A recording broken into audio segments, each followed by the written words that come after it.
गुरुमुखो, जीवन का समय अत्यंत मूल्यवान है।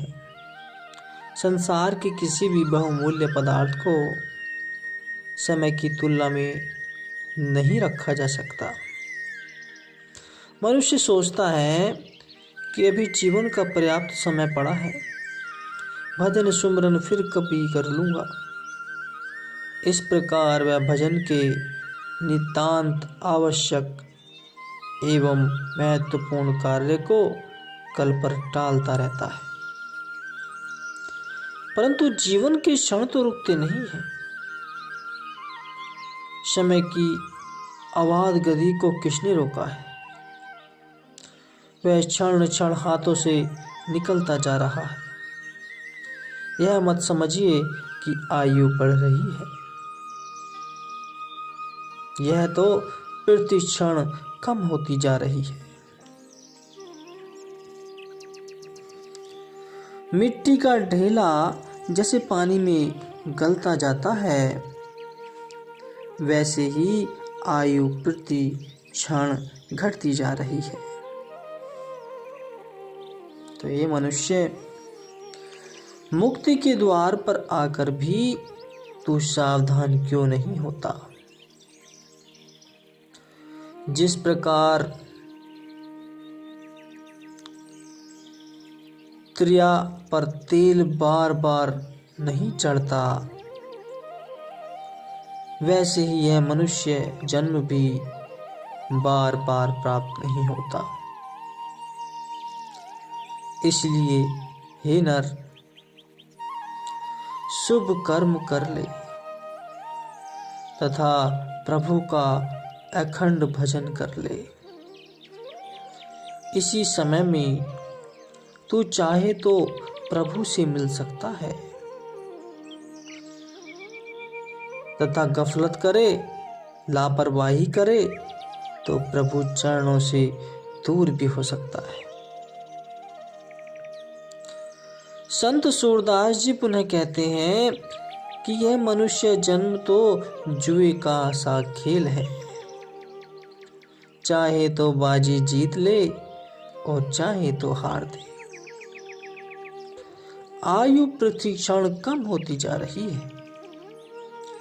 यदि मनुष्य इस समय भजन सुमरन में नहीं लगा और नहीं किया तो क्या अंत काल में पश्चाताप न करना पड़ेगा? हाँ, पश्चाताप तो अवश्य होगा। सत्पुरुषों की वाणी है कि मन की मन ही मानी रही, ना हरि भजे न तीरथ सेवे चोटी काली गही। दारा मीत पुत रथ संपत्ति धन पूरन शंभु मही। अवर सगल मिथिला ए जानू भजनु राम को सही। फिरत फिरत बहुते जुग हरिया मानस दे लही। नानक कहत मिलन की बरिया सिमरत कहा नहीं। कि मन के सर्व मनोरथ और आकांक्षाएं मन में ही घुट रही है, घुटी ही रह गई और अभिलाषाओं की पूर्ति न हो सकी। कि काल ने आकर चोटी से पकड़ लिया और खींच ले चला। न तो मनुष्य मालिक का भजन ही कर सका तथा न ही तीर्थ सेवन की आकांक्षा पूर्ण कर सका। जब इन आकांक्षाओं को पूर्ण करने का समय था, तब तो टाल मटोल के समय व्यतीत कर दिया। अब जब काल सिर पर आ पहुंचा तो पश्चाताप करना पड़ा। संतों का कथन है कि स्त्री पुरुष संबंधी धन संपदा रथ वाहन तथा भूमि संपत्ति आदि सब मिथ्या एवं असत्य पदार्थ हैं। एकमात्र प्रभु भजन ही सत्य है। महापुरुष उपदेश करते हैं कि ये जीव तू कितने ही जन्मों से नीच योनियों में भटकता फिर रहा है। अब सौभाग्य से तुझे उत्तम मानुष देही प्राप्त हुई है। यही मालिक से मिलने का सर्वोत्तम अवसर है।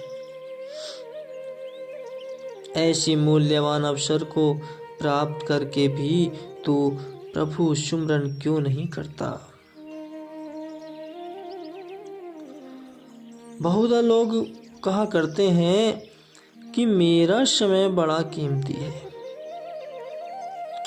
मुझे एक सेकंड का भी आराम नहीं है। परंतु उससे पूछा जाए कि तेरा समय किस कार्य के निमित्त, किस कार्य में खर्च हो रहा है, आत्मा के लिए या शरीर के लिए? यदि संपूर्ण दिनचर्या शरीर के लिए निमित्त अथवा कुटुंब परिवार मोह ममता महल माड़ी बनाने धन बटोरने आदि में चल रहा है तो क्या लाभ?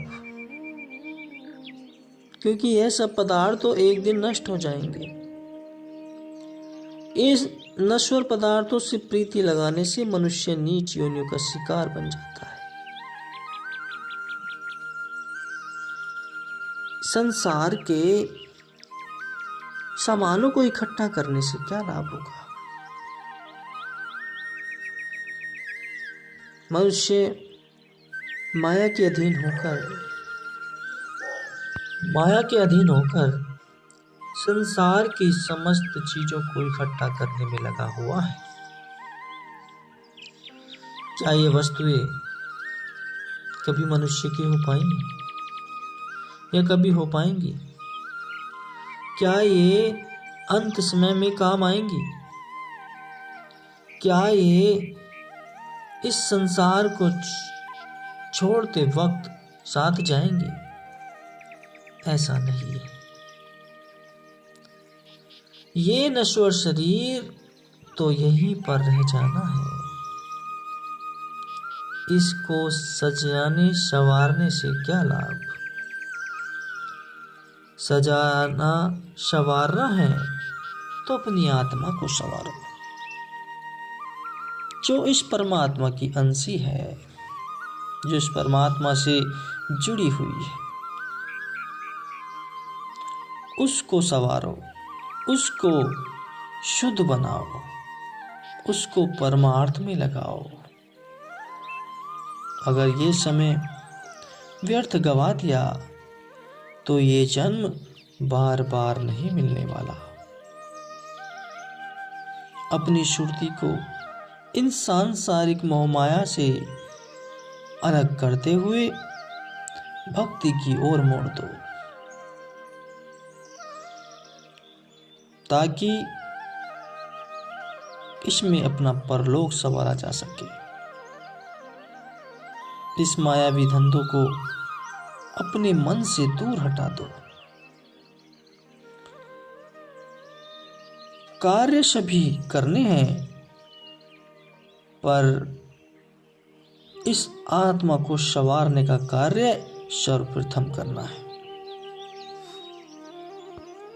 संत पुरुष कथन करते हैं कि मानव काया को छोड़कर जीव नीच योनि का शिकार बन जाए। ये कितने अफसोस और खेद की बात है। अतः जिसने इस अनमोल समय तथा हीरे जैसे जन्म को प्राप्त करके भी इसकी कदर नहीं जानी या इससे लाभ ग्रहण नहीं किया, तो उसे बुद्धिमान नहीं समझा जाना चाहिए। यह जन्म तो आवागमन से मुक्त होने के लिए प्राप्त हुआ है, न कि लापरवाही एवं प्रमाद में पड़कर, सांसारिक वस्तुओं में पड़कर उसमें उलझने के लिए। इसके विपरीत यदि जीव अपना समय मालिक की बंदगी में व्यतीत करता है तो वह चित्त को शांत करने वाली त्रैगाद योनियों के बंधन से मुक्त करने वाली भक्ति प्राप्त कर लेता है।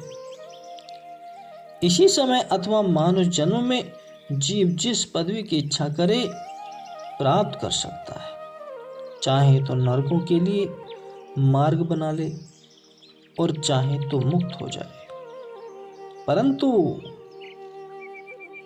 इस जीवन में भी विशेषतः मध्यकाल में अपनी आत्मा को सकल बंधनों से मुक्त करा सकता है।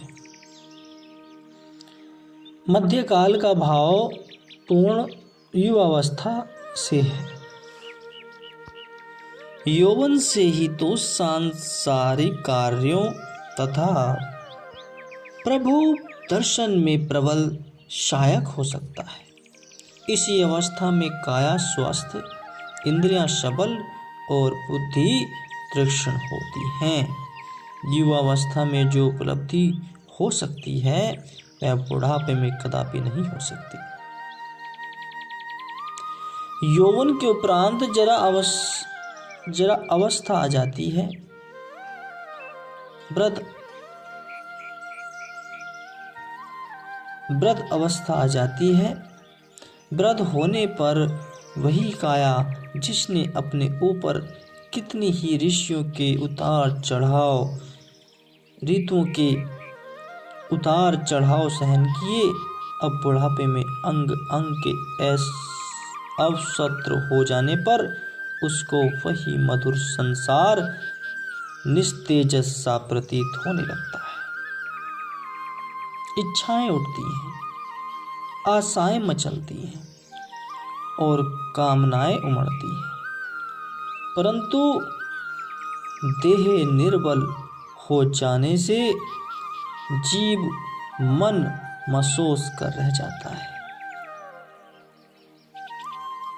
इधर मृत्यु की काया ऊपर से झांकने लगती है। मृत्यु की विभीषिका में आया हुआ वह मनुष्य अब तक कुछ भूल जाता है, सब कुछ भूल जाता है। उसके चित्त में एक ही कांटा चुभता रहता है कि न जाने मेरा अंत कैसे होगा। यह सारा विस्तृत प्रपंच भी मेरे साथ तो नहीं जाएगा। यह कुटुंब, परिवार, महल, माड़ियां, नौकर चाकर, घोड़े, गाड़ियां, इनकी क्या दशा हो जाएगी। मेरी संतान भी अभी पूर्ण युवा नहीं हुई। यह सब कुछ निराश के अंधकार में मेरे चले जाने पर डूब जाएगा। तो हे भगवान, मुझे अभी इस धरती तल से मत उठाओ। कुछ और भी इन बच्चों की सेवा करके आनंद ले लूं। परंतु नहीं, प्राकृतिक का नियम अटल है। जीव यह नहीं सोचता कि मैंने अपनी पूर्ण आयु किन धंधों में व्यर्थ गवा दी। विश्वपति का ध्यान भी नहीं किया, उस परमात्मा का ध्यान भी नहीं किया। उसका भजन आराधन मुझे भाया ही नहीं। दूध पिलाने के बदले संसार रूपी पानी ही पिलाता रहा। परम शांति, शाश्वत आनंद मिले तो कैसे मिले। जल के मथने से माखन कब निकलने वाला है। आजीवन मनुष्य जिस तरफ ध्यान देगा, अंत में उन्हीं का मानचित्र उसकी आंखों के सम्मुख आएगा। संत महापुरुष व अवतार अपनी वाणियों में भी यही संकेत करते हैं कि मनुष्य को अपने जीवन में जिस वस्तु से प्रीति व मोहब्बत होगी, उसी का प्रतिबिंब उसके हृदय दर्पण पर पड़ेगा और तदनुकूल वह दूसरे जन्म को प्राप्त करेगा। संत सहजोबाई जी ने अमुक वासना के अनुसार अमुक जन्म का प्राप्त होना अपनी वाणी में बतलाया है। अर्थात प्रत्येक वासना का प्रताप बतला दिया है। अंत में वे कथनी करती हैं कि मुझे मेरे इष्टदेव गुरुदेव ने समस्त भेद पुराणों का सार तत्व समझा दिया है। कि सांसारिक मायावी वासनाओं का परित्याग कर दो, नहीं तो अंत उन्हीं असत्य व असार पदार्थ में ही वासना जाएगी। तात्पर्य यह है कि जीव जैसे कर्म करेगा उन्हीं के फलस्वरूप ही उसे सांचे में वह आगामी जन्म में निश्चय ही ढाला जाएगा।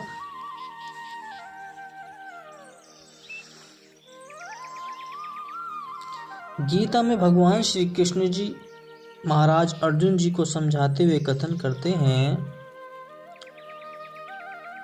कि यम यम वापि स्मरण भावम त्याजन्ते कलेवरम तम तमेवंती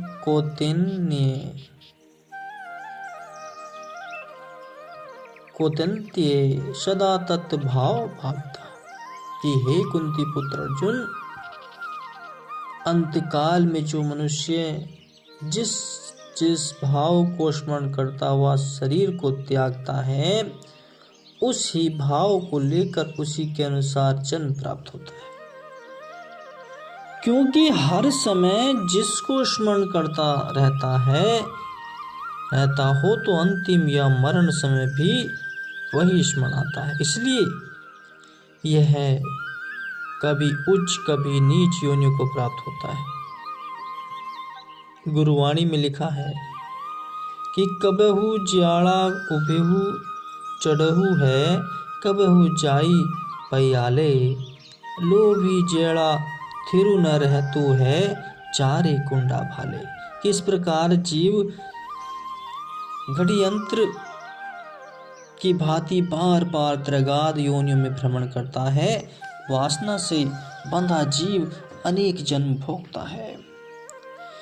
जैसे सारी दिनचर्या के अनुसार रात्रि में स्वप्न आते हैं, ऐसे ही जीवन में जिस वस्तु में प्रीति होगी उसी की वासना का हृदय व मस्तिष्क में बीज अंकुरित होगा और अंत में भी वही अपना चमत्कार दिखलाएगा। गुरुमुखो बोलो जयकारा, बोल मेरे श्री गुरु महाराज की जय।